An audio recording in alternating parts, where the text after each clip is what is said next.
Muchas gracias por toda la introducción y por la posibilidad de compartir con ustedes. Soy un admirador de lo que hacen, de cómo mantienen esta posibilidad de mantener la red vigente y esta posibilidad de aprendizaje compartido a través de distintos lugares del mundo, pero además entre personas que están en las escuelas como directivos escolares y personas que también provienen del mundo de la investigación. Creo que esa es una combinación muy virtuosa, así que muchas gracias por la invitación y lo que quiero compartirles hoy día, voy a compartir pantalla para mostrárselos, tiene que ver justamente con el tema que ustedes están tratando, el tema, ¿no es cierto?, de las comunidades, pero quiero centrarlo que va a ser no en cualquier lugar, sino que ese tema lo voy a situar en un aspecto que son en los lugares que son más desafiantes. Creo que ese es un ingrediente que no debiéramos olvidar cuando estamos pensando en el liderazgo, que estamos pensando en un tipo de liderazgo para un espacio especial, un espacio que es el espacio más desafiante.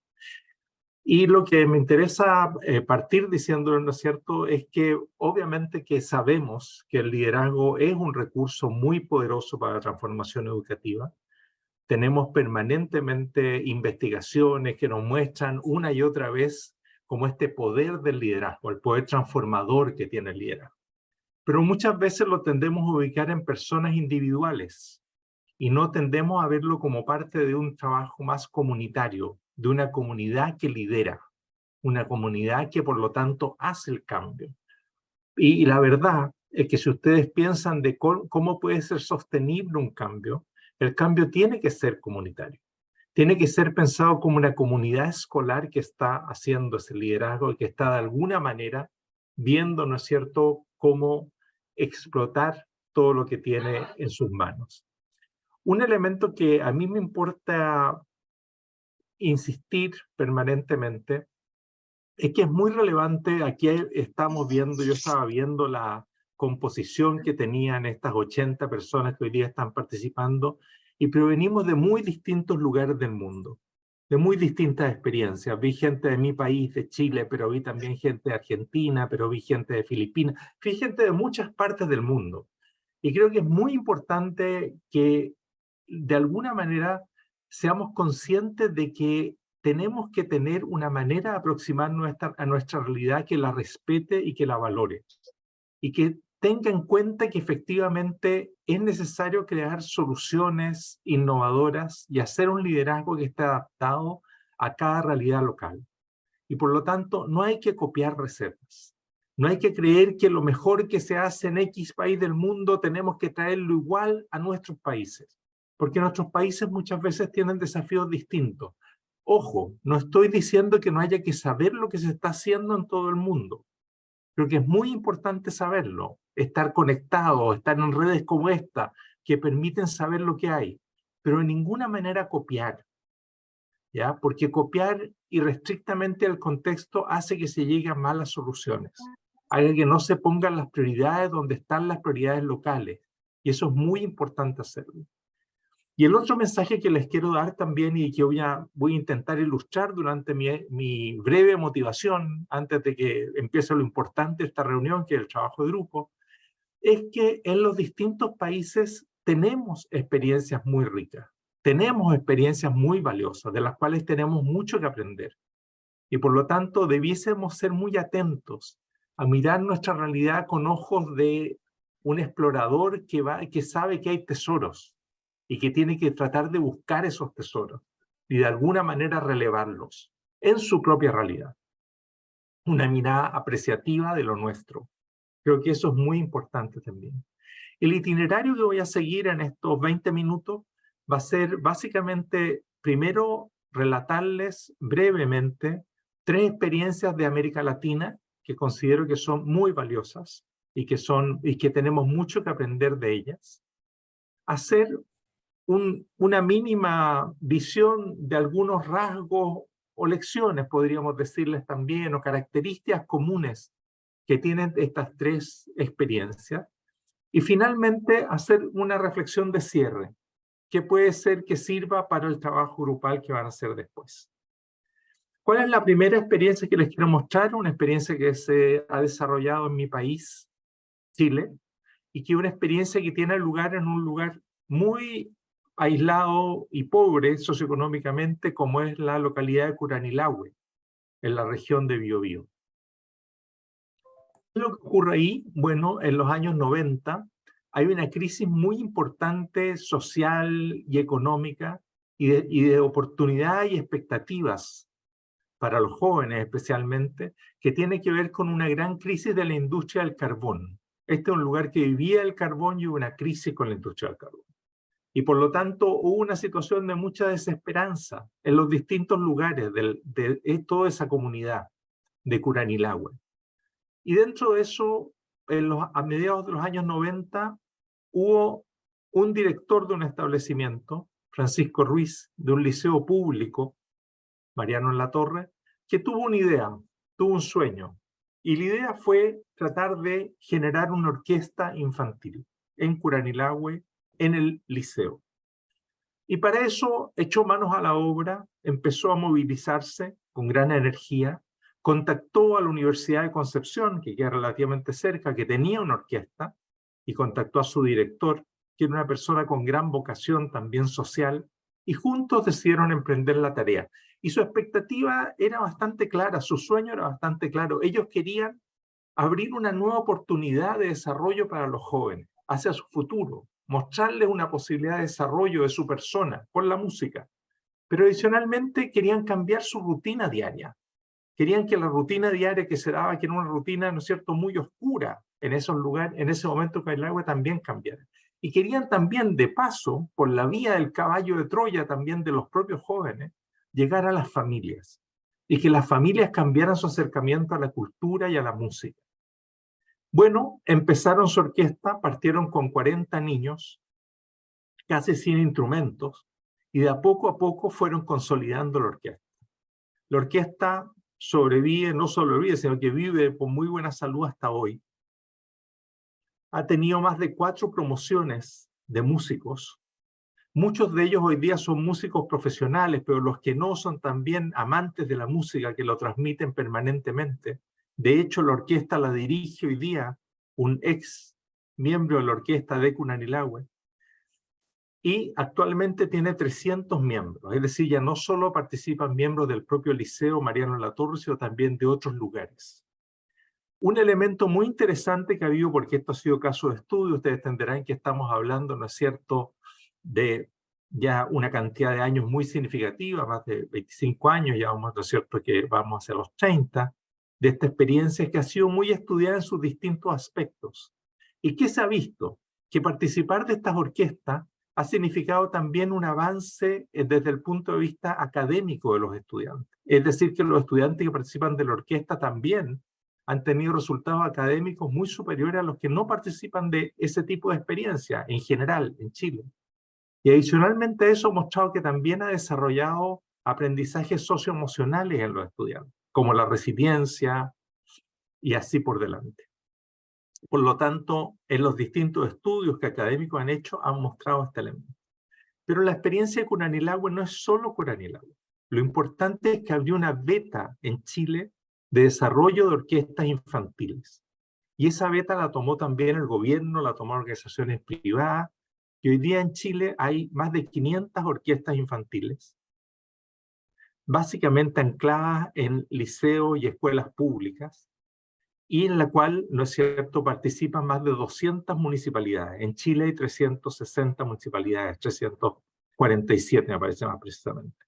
Y en 200 de ellas hay orquestas infantiles. Esa fue la experiencia, una experiencia entonces que les quería brevemente reseñar. Una segunda experiencia ocurre en Colombia, y es una experiencia que se llama Escuela Nueva, que también encuentro que es una experiencia extraordinaria. En Colombia, en los años 70, había una situación muy difícil, sobre todo en el mundo rural. Producto de distintas razones, había pobreza, había violencia, había mucha migración rural, había grandes problemas educativos y muy malos indicadores educativos. Los estudiantes tenían poca asistencia a la escuela y aprendían muy poco. Y había un hecho también esencial que había que hacerse cargo, que es que no habían docentes. Había muy pocos docentes para las escuelas, por lo tanto, no había posibilidad de tener un docente por curso o atender a todos los niños de las localidades rurales. Por lo tanto, había que buscar una solución. Y aquí hay dos educadores, Vicky Colbert y Víctor Mogollón, que piensan una solución respecto de este tema. Y empiezan ya en esos años a avanzar en toda una perspectiva de crear un modelo educativo diferente para enseñar en el mundo rural y en las escuelas y en las aulas multigrado. Y crean un método que está basado en una dirección muy innovadora de la enseñanza, en la cual se trabaja en grupos de 4 o 5 niños todo el tiempo, en la cual hay unos niños que trabajan y aprenden con otros, en los cuales hay guías de aprendizaje que ellos elaboran, que son muy desafiantes, pero están conectadas con la vida cotidiana en ese mundo rural, en la cual hay también un rescate de las familias y del saber que tienen las familias tradicionales en ese mundo rural también, y que de alguna manera se trae hacia la escuela. Y van experimentando cómo avanzar, ¿no es cierto?, en esta modalidad de enseñanza que ellos bautizaron como escuela nueva. Gradualmente van haciendo experiencia y experiencia, van avanzando en su modelo educativo y finalmente llegan a un modelo educativo extraordinariamente exitoso. Este modelo ha sido muy estudiado desde el punto de vista también de académicos y de visiones independientes. Y se ha mostrado que el modelo de escuela nueva ha llevado a que los niños que trabajan en escuela nueva han aprendido más que los estudiantes que siguen un tipo de enseñanza tradicional, incluso en lugares urbanos de Colombia. Por lo tanto, ha mostrado un extraordinario efecto desde el punto de vista de la creación de un nuevo método basado en la colaboración, la proactividad y el aprendizaje entre pares, entre otros elementos. Bueno, Escuela Nueva también es una iniciativa que a partir del liderazgo de estos líderes educativos no se quedó solo ahí, sino que fue trascendiendo los límites de las primeras escuelas que la fueron adaptando. El gobierno colombiano tomó elementos de Escuela Nueva como un elemento importante, también iniciativas privadas, y el hecho es que más de 20.000 escuelas rurales de Colombia han utilizado el método de Escuela Nueva. Adicionalmente a eso, este método ha sido llevado a 14 otros países que también han ocupado este método. Por lo tanto, es otra iniciativa que yo creo que trasciende, ¿ya?, un lugar para, ¿no es cierto?, también ser exitosa en otros. Voy a la tercera experiencia, también experiencia en la América Latina, que me parece una experiencia también muy valiosa. Es la experiencia de un municipio. Les conté antes la experiencia de una escuela que trasciende a un municipio y trasciende al país. Les conté en segundo término la experiencia más bien de un equipo de líderes educativos que empieza a trabajar con distintas escuelas y va llevando, ¿no es cierto?, esta experiencia a nivel nacional. Les cuento ahora una experiencia que tiene otro origen, y el origen, ¿no es cierto?, son autoridades municipales de un municipio específico, un municipio en Brasil. Un municipio que en los años 90, que es un municipio ubicado en el norte de Brasil, en el estado de Ceará, y un municipio que tiene los problemas habituales de la educación pública y la educación pública en un lugar pobre. Es decir, que también tiene muy malos índices educativos, tiene una situación muy difícil desde el punto de vista del término de la escolaridad, tiene una desmotivación docente muy relevante y así por delante. ¿Y qué es lo que ocurre en este municipio? En este municipio los autores del cambio o quienes lo originan como autores son dos alcaldes. El primero de ellos se llama Cid Gómez y el que le siguió después, que era maestro de profesión, se llama Bebeu Arruda. Y estos dos sucesivos alcaldes lo que hicieron fue pensar que era necesario y impulsar un cambio radical en el modelo educativo, en la educación de Sobral, de este municipio pequeño de Brasil. Y por lo tanto reorganizaron el sistema. Lo que hicieron fue ponerlo primero como una prioridad política total, en la parte más alta de la tabla, diciendo, esta es la prioridad, de todas las prioridades que siempre tienen los alcaldes de los municipios, esta es la prioridad, no hay otra. Esta es la que vamos a poner toda la fuerza y las energías y los recursos. Segundo, hicieron un esfuerzo muy grande de priorizar sistemas de reclutamiento y de selección de los directivos escolares, de los directores y también de los docentes muy profesionalizados, de tal manera de tratar de encontrar efectivamente a las mejores personas y sacar de la cancha el clientelismo de distinto tipo que muchas veces amaga que los mejores lleguen a este tipo de puestos. Hicieron un esfuerzo también muy fuerte de fijar pocas metas, pero metas muy claras que todos los niños y niñas de Sobral debían alcanzar. Por ejemplo, están leyendo, todos leyendo, al final del segundo grado básico. O bien, lograr que todos terminaran la educación secundaria, como un tema importante. Incorporaron una serie de mediciones y de monitoreo constante, de tal manera de saber si estaban efectivamente avanzando en este tema. Y hicieron de la formación y el desarrollo de capacidades un eje articulador del trabajo.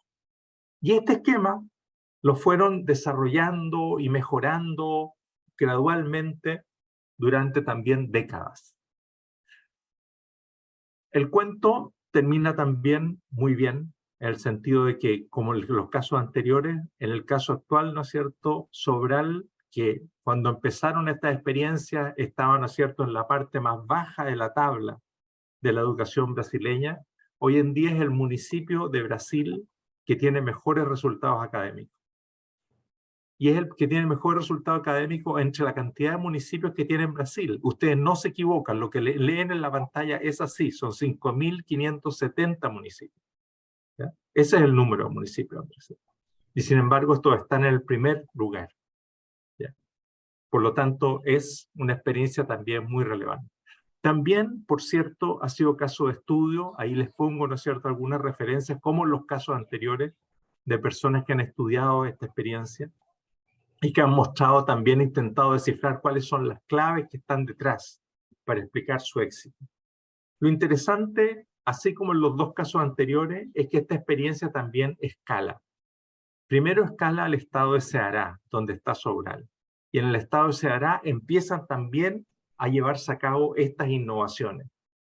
Y después también va ocurriendo a nivel nacional, en que distintos municipios de Brasil empiezan también a adoptar esta idea de fijar metas claras, darle prioridad política, hacer el foco en la formación de los docentes, hacer una selección de directivos extraordinariamente bien hecha y así por delante. Por lo tanto, también es una experiencia muy relevante desde ese punto de vista. ¿Qué son algunos de los elementos que podemos aprender de estas distintas tres experiencias que les he mostrado muy sumariamente? La primera de ellas, ¿no es cierto?, es que efectivamente se pueden hacer grandes experiencias en lugares en que hay gran adversidad. Que la gran adversidad, la gran complejidad social, cultural, económica, es una restricción, es una dificultad, pero no es una condena. Es algo que se puede superar. Y aquí tenemos tres ejemplos concretos que han mostrado caminos. Y que esos caminos pueden ser muy distintos. No hay un solo camino. Hay caminos diferentes. Hay caminos que pueden estar centrados en un método pedagógico, hay otros que pueden estar centrados en desarrollar una nueva inquietud artística, hay otros que pueden estar centrados en las políticas, en un territorio como un tema central. Pero en cualquier caso, siempre estos distintos caminos se basan en tener un muy buen diagnóstico de las necesidades que tiene la población, pero sobre todo de las capacidades y las fortalezas que se pueden explotar. Es decir, de ser muy sensible de que hay un conjunto de fortalezas y capacidades que no han explotado del todo, que están con potencialidades latentes y que pueden ser desarrolladas en las comunidades, y que los directivos y los líderes, estén donde estén, pueden potenciar esas capacidades que son potencialmente tan ricas. Por lo tanto, tener este foco del desarrollo de las capacidades en las comunidades es el tema central en que puede centrarse este liderazgo. Una tercera elemento que también es relevante, el que entre menos por razones de tiempo, pero que también es significativo, es que si uno mira estas distintas experiencias, se da cuenta que, de alguna manera, quienes las lideran tienen siempre tres capacidades importantes. Una de ellas es que efectivamente tienen una visión. Son equipos, son personas que tienen una visión de hacia dónde quieren llegar, que tienen un sueño, que tienen una inspiración, que hace que efectivamente se estén preguntando lo más importante y es lo que genera adhesión, porque tienen este elemento conceptual, o si ustedes quieren, como visionario, desde un punto de vista de lo que quieren lograr. Pero también son personas que tienen una capacidad de gestión muy importante y una capacidad práctica de buscar los recursos, de producir las guías, de generar todo lo que se necesita para efectivamente poder avanzar desde un punto de vista de poner en marcha estos sueños. Y que el sueño no solo quede como un sueño, sino que se vaya transformando en realidad. Y tercero, son equipos que también desarrollan habilidades políticas, de relaciones, de lograr, ¿no es cierto?, ganar adhesiones y construir, ¿no es cierto?, un tipo de relaciones de mucha confianza. Y si ustedes ven, muchas veces en estos equipos que han llevado a cabo estas experiencias tan notables, yo estoy contando 3, pero estoy seguro que ustedes tienen muchísimas más. En todos esos equipos van a encontrar estas 3 competencias básicas. Habitualmente no están en una sola persona. No es la misma persona la que tiene la capacidad del sueño conceptual, del manejo de la gestión práctica y de la habilidad de relacionamiento político. Pero lo importante es que el equipo las tenga, porque eso es lo que va a permitir que esto efectivamente se ancle como algo relevante. La cuarta cosa tiene que ver con que efectivamente se requiere tiempo para construir estas experiencias. Y para el tiempo se necesita también crear condiciones para la sostenibilidad de las experiencias. Ninguna de estas experiencias nació de un día para otro. Todos se consolidaron en el tiempo. La experiencia de Sobral en sus primeros años no tuvo impacto, no lograron avanzar.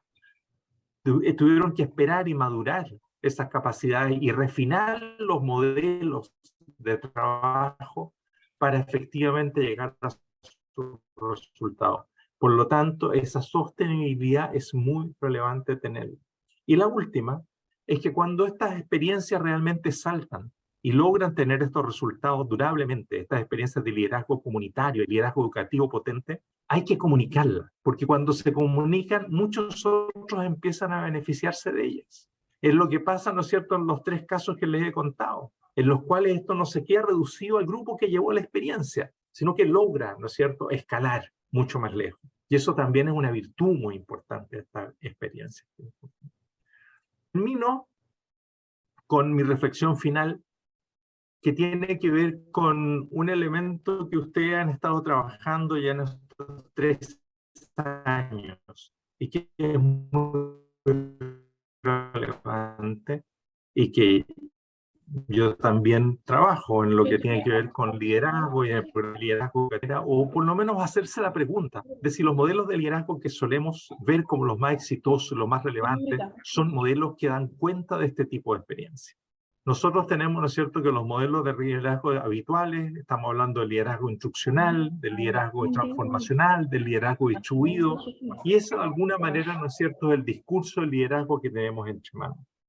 Y la pregunta que yo dejo es si esos modelos de liderazgo son suficientemente comprensivos respecto al tipo de experiencia que yo les he contado. Si esos modelos de liderazgo logran capturar los elementos que constituyen las experiencias educativas innovadoras y exitosas que hemos visto. O sea, hay otros temas del liderazgo que también habría que considerar. Y aquí les pongo algunos.